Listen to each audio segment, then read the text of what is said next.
L'histoire commence avec le dieu nul du vide emprisonné il y a longtemps, lorsque la lumière a envahi son domaine.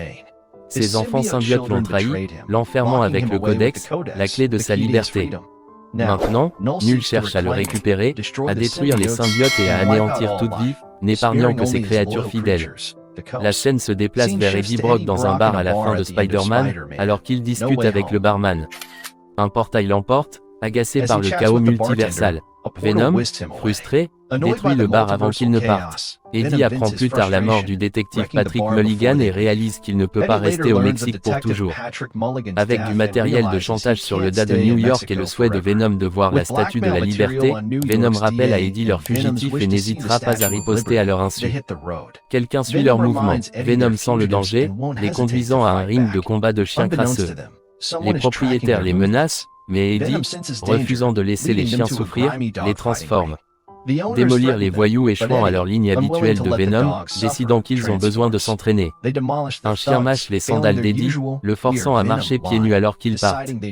Pendant ce temps, l'une des créatures de Nul commence à le traquer et un observateur inconnu alerte le général Strickland au bar. Le barman remarque un fragment de symbiote.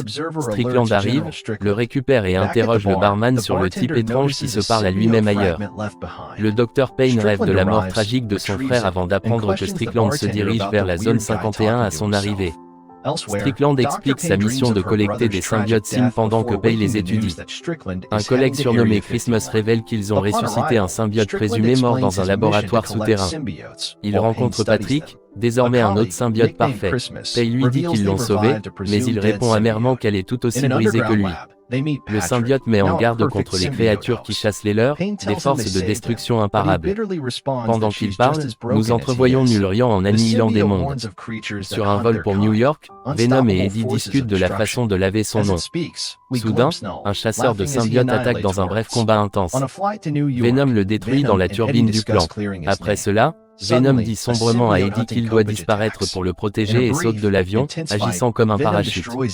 Pendant ce temps, une famille se lance dans un voyage tant attendu vers la zone 51, inconsciente du danger qui les entoure à proximité. Eddie, frustré par l'attaque, exige des réponses. Venom révèle que Nul a forgé le copage pour chasser les symbiotes après sa trahison. Entendre le nom de Nul terrifie Venom.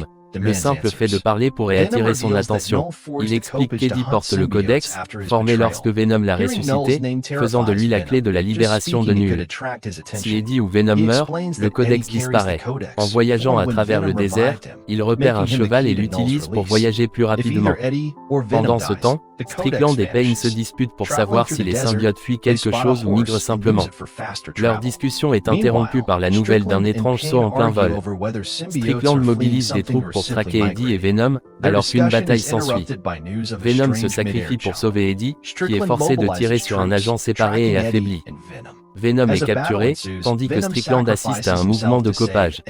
L'armée détourne son attaque, permettant à Eddie de s'échapper inaperçu.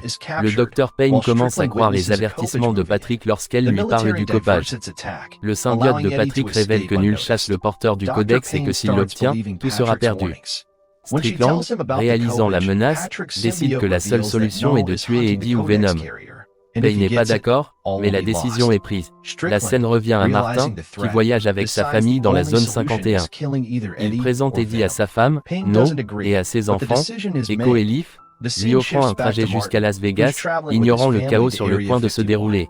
Eddie, pieds nus, rejoint la famille de Martin, qui se dirige vers la zone 51 avant sa fermeture. Alors qu'ils continuent leur voyage, Martin joue de la guitare pendant que sa famille chante. Venom, touché par leur joie, demande à Eddie de chanter, mais il refuse. Venom se demande s'il aurait pu vivre une vie paisible. Tard dans la nuit, le fils de Martin offre nerveusement du chocolat à Eddie, en admettant qu'il a peur des extraterrestres.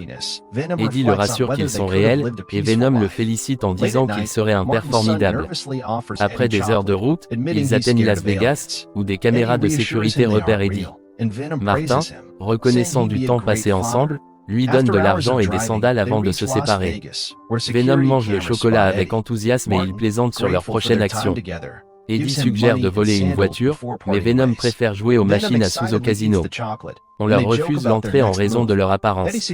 Venom assomme un gardé, à l'intérieur, il rencontre un homme ivre urinant sur les pieds d'Eddie.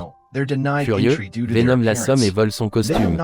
Une fois dans le club, Venom perd leur argent au jeu, mais la chance tourne lorsqu'il rencontre Madame Chin, qui est sur une séquence de victoire. Remarquant la mauvaise odeur d'Eddie, elle lui offre sa chambre pour qu'il nettoie et les invite plus tard à célébrer.